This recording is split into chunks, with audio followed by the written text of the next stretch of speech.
The Modi government has engaged with 101 countries in its first year. The Prime Minister visited 18 countries, the External Affairs Minister visited 21 countries, and Minister of State V.K. Singh visited 17 countries.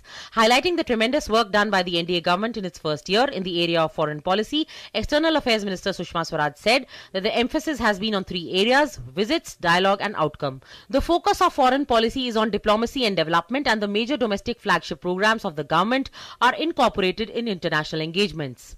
हमारे flagship programmes हैं make in India, skill India, digital India, urban planning, smart cities, Ganga rejuvenation. ये सारे जो हमारे programmes हैं, आज से पहले कभी भी डोमेस्टिक प्रोग्राम्स के लिए विदेश नीति का सहारा नहीं लिया गया, लेकिन हमने कूटनीति को विकास के साथ जोड़ा और हम अपने जो हमने HOM's कॉन्फ्रेंस की उसका थीम ही ये रखा, diplomacy for development. Indian engagements have been with its South Asian neighbors Bhutan, Nepal, Sri Lanka, Bangladesh, Maldives, Pakistan and Afghanistan, with East Asia, West Asia, Africa and the West. India has also engaged with world powers such as the US, China and Russia. And while the focus has been on acting East and linking West, the External Affairs Minister did spell out a new determination to deal firmly with problems and issues in the relationships with Pakistan and China. Prime Minister Narendra Modi raised very strongly the issue of the China-Pakistan economic corridor during his visit to Beijing and told them that it is unacceptable. हर बार जब PoK में कोई गतिविधि होती है तो हम उनके ambassador को बुलाकर यहाँ अपना प्रोटेस्ट दर्ज कराते हैं, लेकिन इस बार हमने केवल वहीं तक नहीं रखा। चाइनीज एम्बेसडर को बुला के प्रोटेस्ट दर्ज कराया, जो हमारे एम्बेसडर वहाँ हैं उनके थ्रू चीनी नेतृत्व के सामने विरोध दर्ज कराया। लेकिन जब प्रधानमंत्री वहाँ गए तब उन्होंने इस बात को बहुत दृढ़ता से कहा और इस मुद्दे को बहुत मजबूती से उठाया कि ये जो आपने चाइना पाकिस्तान इकोनॉमिक कॉरिडोर की बात की है और उसमें भी खासतौर पे पीओके में जाने की बात की है, ये हमें स्वीकार नहीं है।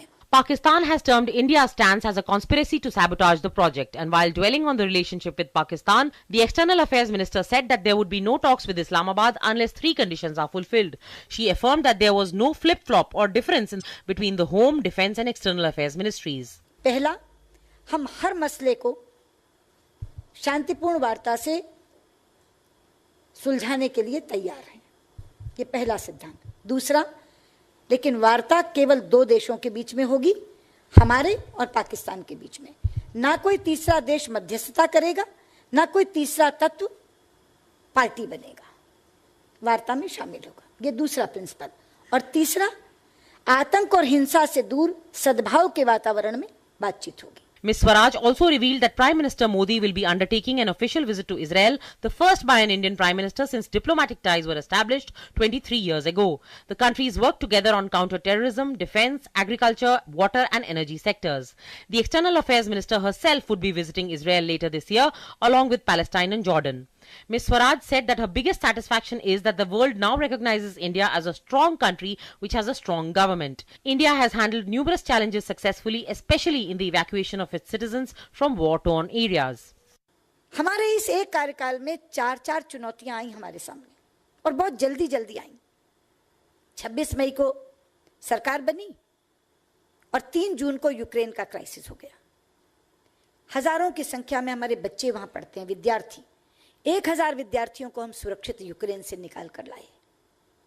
मात्र 12 दिन बाद 15 जून को इराक का संकट गहरा गया। 7000 से ज्यादा भारतीयों को हम इराक से निकाल कर लाए। अभी इराक चल रहा था तो लिबिया का संकट गहरा गया। 3000 से ज्यादा भारतीयों को हम लिबिया से निकाल कर लाए।